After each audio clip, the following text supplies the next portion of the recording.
Assalamualaikum warahmatullahi wabarakatuh. Di dalam video ini kami akan menceritakan tentang beberapa watak yang terlibat di dalam sebuah filem yang bertajuk 1957 Hati Malaya.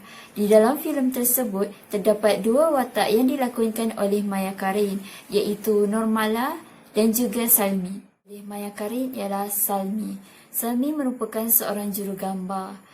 Salmi dan rakan-rakan yang lain berusaha untuk menyiapkan sebuah buku patriotik yang berjudul 1957 Hati Malaya. Dalam filem tersebut, Hali sebagai seorang editor, Angli sebagai seorang akaunten, Rafiq sebagai pelakon grafik dan Ani sebagai penyelidik. Mereka sama-sama bertukus lumus untuk menyiapkan sebuah buku patriotik. Aku rasa aku lebih patriotik lah sekarang. Salmi mempunyai ciri-ciri yang sama yang ada dalam diri Normala, iaitu seorang yang sangat cintakan negara dan mempunyai sikap patriotik yang tinggi di dalam dirinya. Salmi sering berkunjung ke tempat-tempat bersejarah untuk merakam tempat tersebut. Setelah mereka berjaya menyiapkan buku patriotik tersebut, kita boleh lihat bahawa senyuman kegembiraan terbit di wajah Salmi. Mala merupakan seorang gadis kampung yang tinggal bersama abah dan kakaknya. Normala sering membantu abah dan kakaknya dalam menguruskan kedai makan milik mereka, iaitu kedai makan Muzaffar.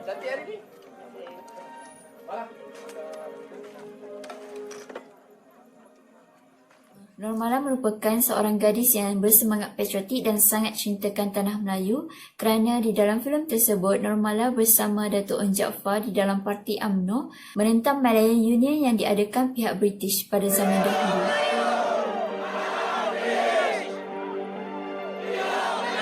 Normala masih lagi meneruskan perjuangannya untuk menuntut kemerdekaan walaupun Parti UMNO telah berganti presiden. Walau bagaimanapun, di dalam filem tersebut terdapat satu konflik Normala bersama seorang pemuda yang bernama Zahari.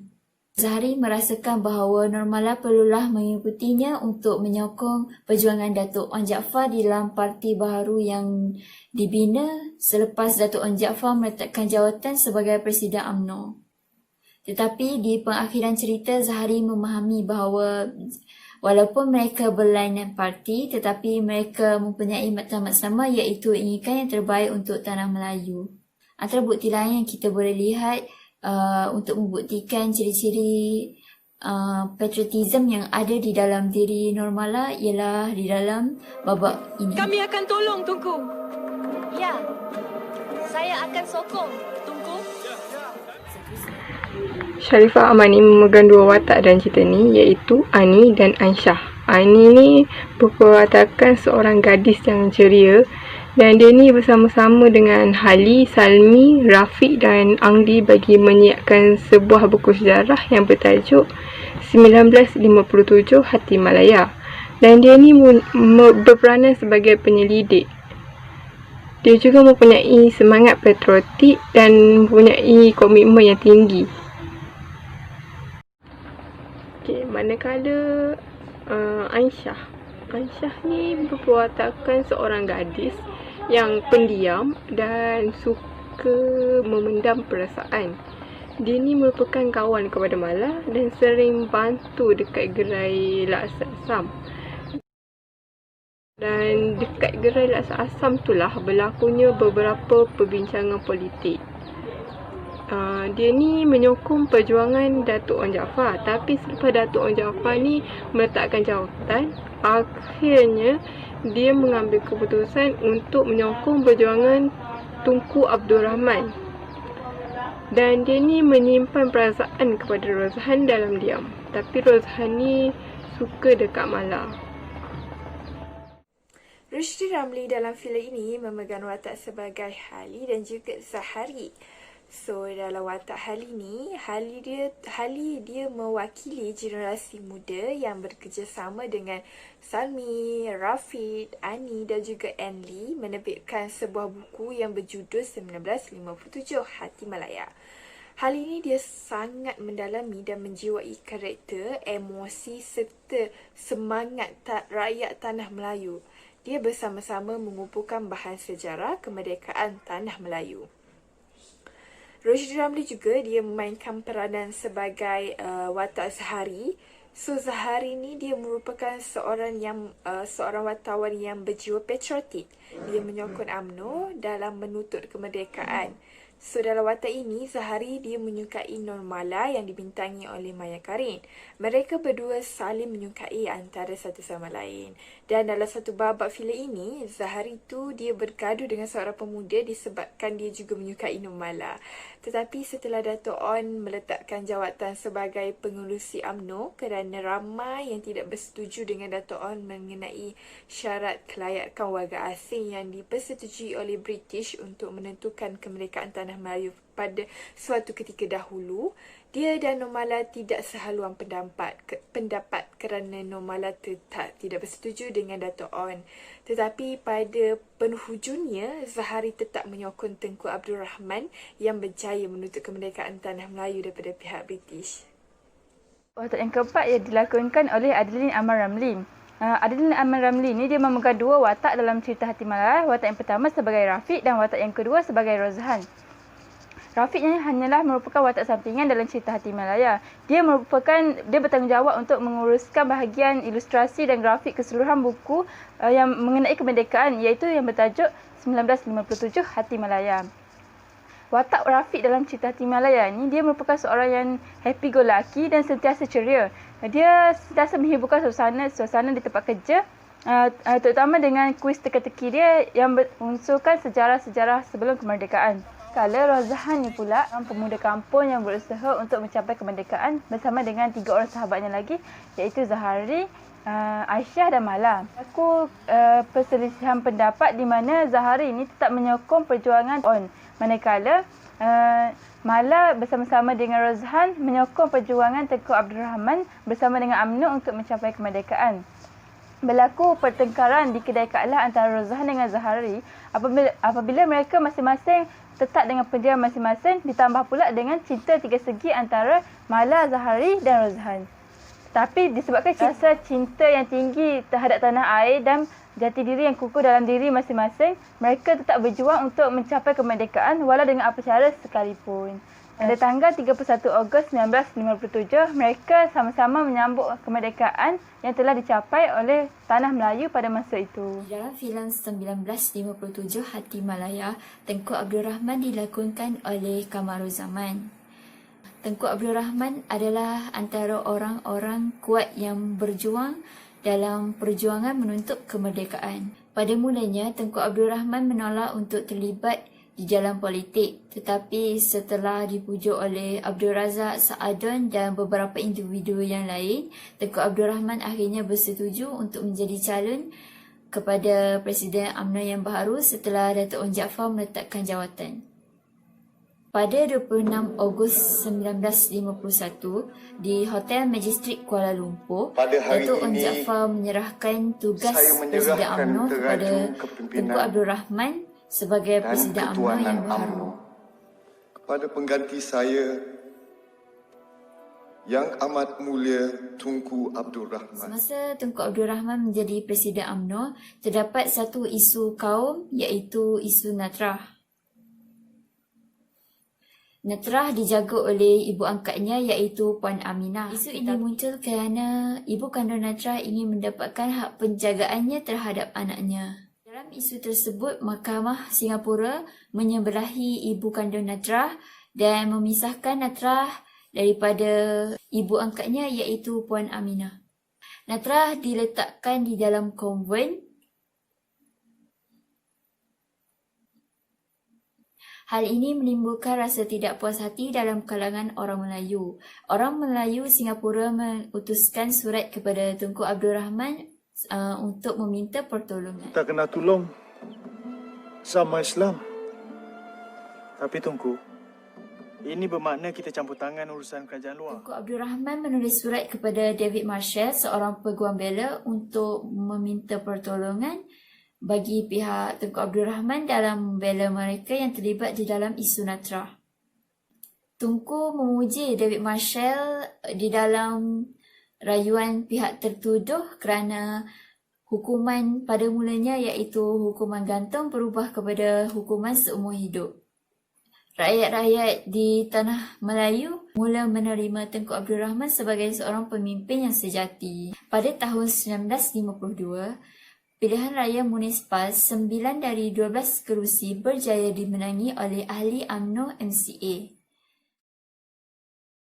Setelah kejayaan tersebut, Tunku Abdul Rahman berjumpa Tan Cheng Lock, H.S. Lee untuk berunding dan mendapatkan pengiktirafan mereka bahawa Tanah Melayu ialah negeri Melayu. Setelah mendapat pengiktirafan tersebut, perjumpaan mereka diteruskan dengan agenda menuntut kemerdekaan. Dalam perbincangan tersebut, mereka ingin melakukan pilihan raya federal ataupun pilihan raya persekutuan.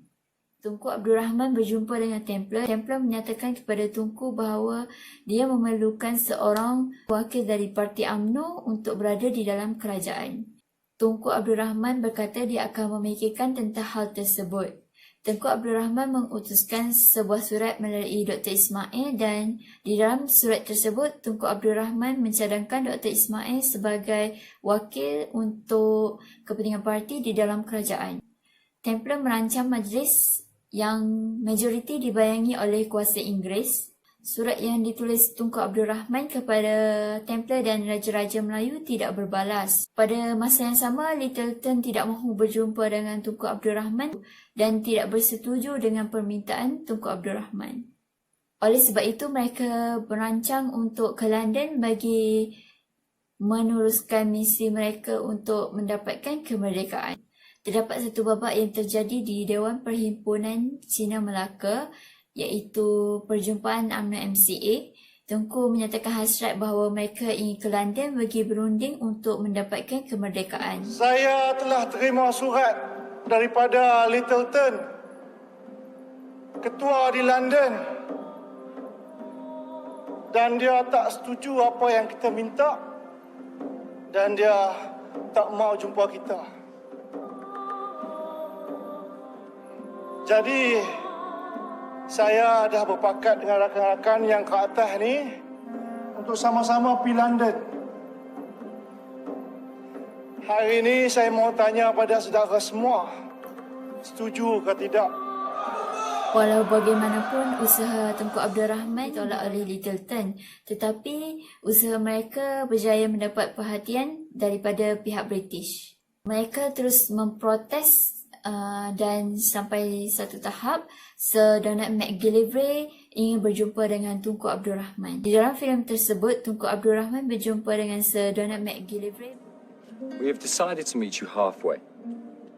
Shall we say that we agree to 52 elected representatives and 5 be appointed with the agreement of the winning party?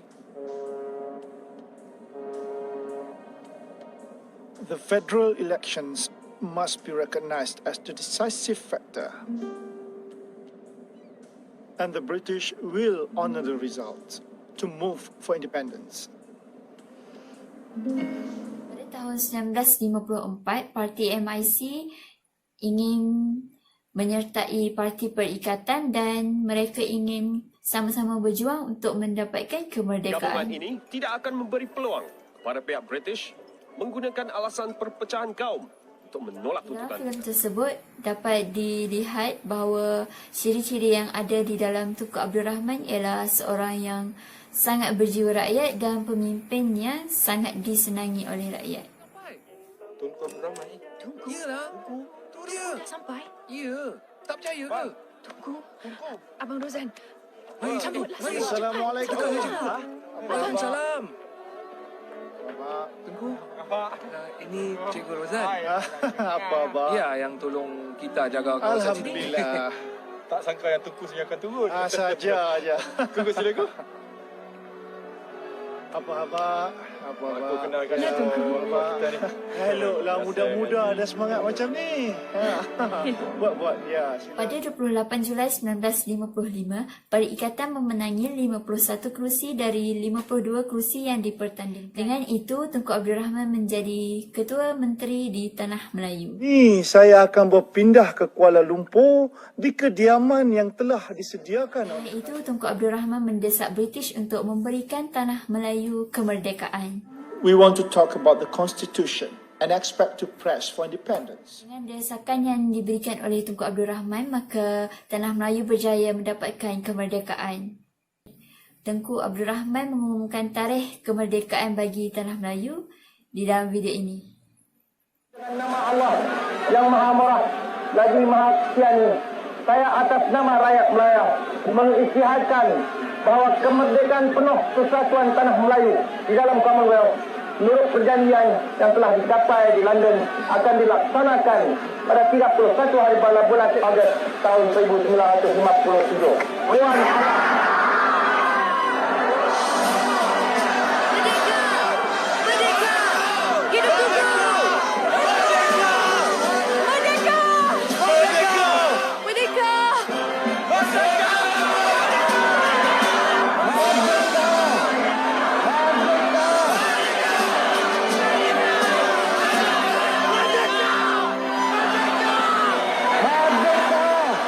Kejayaan Tunku Abdul Rahman semasa beliau menjadi Presiden UMNO dalam menuntut kemerdekaan, maka terciptalah di dalam sejarah di negara kita bahawa Tunku Abdul Rahman ialah bapa kemerdekaan. Saiful Nazari memegang watak sebagai Datuk On Jaafar yang merupakan seorang pejuang yang mempunyai pendirian politik yang tersendiri dan merupakan seorang yang bijak pandai dan berpandangan jauh. Beliau telah dilantik sebagai Yang di-Pertuan yang pertama selepas UMNO ditubuhkan dan menjadi tokoh politik nasionalis dan mempunyai keupayaan intelektual yang tinggi. Beliau juga telah dilantik sebagai Menteri Besar Johor namun telah dikatakan gila kuasa. Pada akhirnya, selepas 3 tahun berkhidmat sebagai Menteri Besar Johor, Datuk On telah mengambil keputusan untuk meletakkan jawatan dan fokus kepada UMNO. Pada tahun 1946, Datuk On telah menyerang secara politik sehingga tumbangnya Malaya Union dan tertubuhnya Persekutuan Tanah Melayu. Perjanjian Persekutuan Tanah Melayu inilah yang telah memelihara semula kedudukan Raja-Raja Melayu dan syarat kerakyatan orang asing diperketatkan serta diberi hak keistimewaan kepada orang Melayu.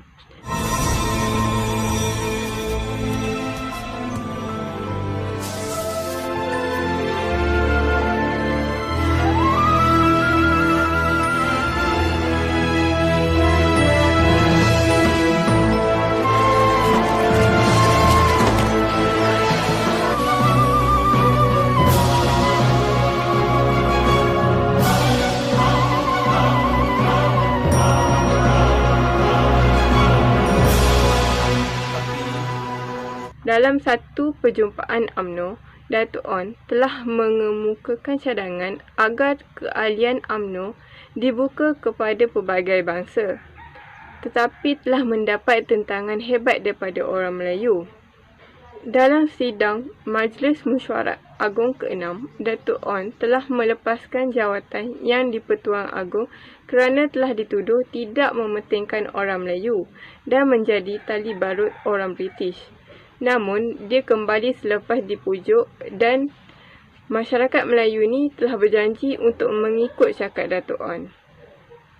Datuk On telah dilantik sebagai Menteri Hal Ehwal Dalam Negeri oleh Kerajaan British kerana dia merasakan bahawa patut untuk bekerjasama dengan kaum lain untuk kemajuan orang Melayu sebelum mencapai kemerdekaan. Namun, dia telah dituduh sebagai pengkhianat yang pada akhirnya dia bertekad untuk meletakkan jawatan dalam UMNO sebelum diserahkan kepada Tunku Abdul Rahman dan menubuhkan parti baru. Azhar Sulaiman membawa watak sebagai Anwar Abdul Malik dan dia ni seorang yang setia dan terus-menerus menyokong Datuk On Jaafar. Dia ni mempunyai semangat kemerdekaan yang tinggi dan berpendirian tetap yang menyatakan bahawa masyarakat Tanah Melayu ni patut bersatu bagi menumpaskan Malayan Union. Dia ni satu hari bersama dengan Syed Alwi dan Syed Abdul Kadir ke Batu Pahat bagi berjumpa dengan Datuk On Jaafar yang merupakan pegawai daerah dan rakan karib Anwar ketika itu mencipta idea bagi membentuk parti bagi menentang Malayan Union dan diberi kepercayaan bagi memberi nama United Malays Organisation UMO, tapi akhirnya nama tersebut ditambah Perkataan Nasional oleh Zainal Abidin Ahmad dan menjadi United Malays National Organisation UMNO. Selepas UMNO ditubuhkan, dia menjadi setiausaha bagi Datuk Onn Jaafar. Watak yang ke-8 ialah dilakonkan oleh Nur Azhar Murad iaitu sebagai Tun Abdul Razak. Dalam cerita Hati Malaya ni, Tun Abdul Razak hanyalah dipaparkan sebagai watak sampingan sahaja. Pada tahun 1951, Abdul Razak ni dilantik sebagai Timbalan Presiden UMNO. Pada tahun berikutnya iaitu 1952, beliau dilantik menjadi Setiausaha Kerajaan Negeri Pahang. Pada tahun 1955, beliau menjadi Menteri Besar Pahang yang termuda. Apabila Parti Perikatan memenangi pilihan raya umum pertama, beliau dilantik menjadi Menteri Pelajaran dalam barisan Kabinet pertama Tengku Abdul Rahman. Pada tahun 1956, beliau berada di London sekali lagi bersama dengan Tengku Abdul Rahman. Kali ini sebagai anggota rombongan Tanah Melayu untuk menuntut kemerdekaan daripada Britain. Dari sini, peristiwa berlaku dengan derasnya. Tengku berangkat ke London hendak menggubal perlembagaan baru. Diiringi dengan kasih sayang dan taat setia serta doa restu penduduk Melayu, beliau pun berangkat dari Singapura dengan perasaan yakin berjaya kerana di dalam sesingkat masa saja, beliau telah menyatu padukan penduduk Melayu. Segala halangan dapat diatasinya. Hasil perundingan, kemerdekaan penuh dalam masa 18 bulan lagi, iaitu dalam matlamat tarikh Tengku. Dalam watak ini, Nano Baharudin memegang watak sebagai Datin Sharifah Razia. Datin Sharifah merupakan seorang isteri kepada Tengku Abdul Rahman. Dia merupakan seorang isteri yang sangat setia dan menyokong perjuangan suaminya Tengku Abdul Rahman. Suaminya merupakan seorang pemimpin UMNO yang cuba menuntut kemerdekaan tanah air. Datin Sharifah ni dia sentiasa mendampingi dan menemani suaminya setiap kali penjumpaan UMNO. Ikran Dizli memegang watak sebagai Badawi. Dalam filem ini, Badawi merupakan seorang ahli UMNO. Dia seorang yang alim kerana bapaknya merupakan seorang ahli ulama. Dia menyokong Tengku Abdul Rahman sebagai pengerusi baharu UMNO. Walaupun pada permulaannya, Badawi menyokong ON yang ingin bekerjasama dengan British yang menginginkan kelayakan semua kaum bagi membolehkan mereka tu mengecapi kemerdekaan. Badawi, dia seorang yang sangat setia kepada UMNO dan setiap kali perjumpaan UMNO, dia akan hadir dan menentang sekeras-kerasnya pihak British.